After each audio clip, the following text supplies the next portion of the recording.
All right, so on a slightly different topic then, and this is something I tend to ask everyone because like our Yep. life is made up of our daily habits and our routines. Oh God. And Yeah. being an entrepreneur, like a lot of people get daunted by it because they feel like it's going to be a lonely business, or they feel like they don't have the inspiration or the motivation. So is there like certain things that you do on a daily or regular basis that help you to create what you create? Yep.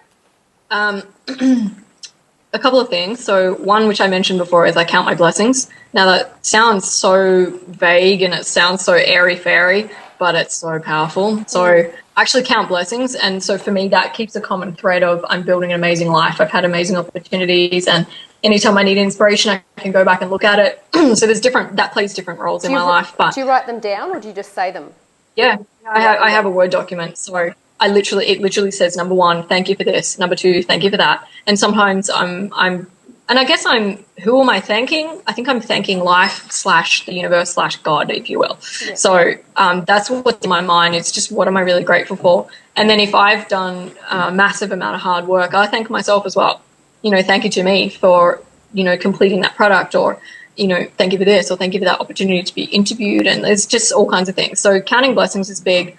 But something else, probably two other things that daily that I do really frequently is it's kind of like high priority steps. So I'm asking myself, what would I love to do by the end of the day that would make me feel like I've made progress? So, and that may end up being something completely different at the end of the day than what I thought it was going to be, because life is random sometimes, or it appears to be.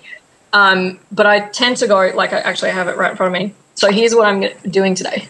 And so there's bigger project management kind of systems behind it, but this is like in a nutshell. So breaking all that amazingness down, what do I actually need to do today? Okay, great. I need to film that video. It's like, all right, cool, got it. And then to kind of take that big plan and break it down into work backwards to go, all right, so if I'm writing a book, then go, okay, so what paragraph do I need to work on today, or what chapter do I need to work on? So I think every day I'm streamlining. It's one of the first things I do. I either do it before I go to bed at night, or I do it in the morning. I'm like, what do I actually need to do today? And some days I want to do a lot, and other days I don't do so much. So, but over time is the consistency, and consistency is what gets results in the end.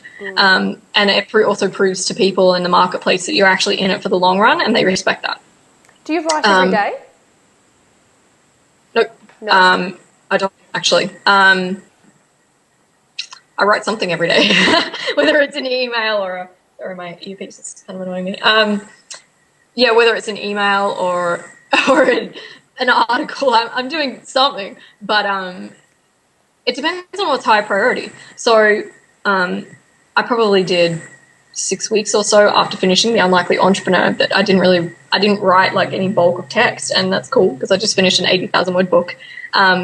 And so, but then the inspiration has just come again. So like, it's like turning the tap on. So, no, I don't actually write every day, but it's kind of niggling me in the back of my mind, because I know that if I choose to, I can just go boom and just get it done. So, that's kind of the approach I'm wanting to have. So I don't write every day, but, for me, I actually have learned that I will sometimes write better on weekends, because for me, that's kind of switch off time, unless I'm running a seminar or I'm in someone else's seminar, or I'm doing something in particular. That's actually my time where I don't get business calls on weekends as a general rule. And so for me, that tends to be a bit more of a creative space of I've done my duty and now it's time to kind of play and kind of create. So there's a little bit of a separation between the two. But yeah, so look, other than that, just staying in communication with people that inspire me, or doing something that inspires me every day. At least one thing. Like, there has to be, if I go a whole day and don't do one thing that inspires me, or don't feel inspired at least once, for me, that's like, what happened? What went wrong? And it doesn't have to be, I created a whole new product. It could be. It could just be, watch this amazing TED Talk that just inspired. Like, I was just watching Elizabeth Gilbert's so Eat, Pray, Love. Yeah. I was just watching. Yeah. Have you seen the TED Talk? The one where she's talking about creativity, Yes. yes, I have. She talked about the poet who was walking across the field, and then this creativity swoops in, and she has to kind of catch it and write. Awesome. Like, I love that. So I watched that the other day, and that was inspiring. Like, and so even if it's something small like that, you know, it all counts. It's like the building blocks for an amazing life. So I got to do something every day that inspires me. Otherwise I feel like I've wasted my life, or, you know, because that I connect my life through that feeling. So that's really big for me, is to feel inspired. And so sometimes I have massive inspiration, and sometimes it's just little fleeting, you know, droplets, and that's fine. Like, you know, as long as that is in my life, I know that I'm on track, because whatever's important to me is what inspires me. And if I'm inspired, that means I'm living a life that's according to like who I really am. So that's they're all kind of correlated for me.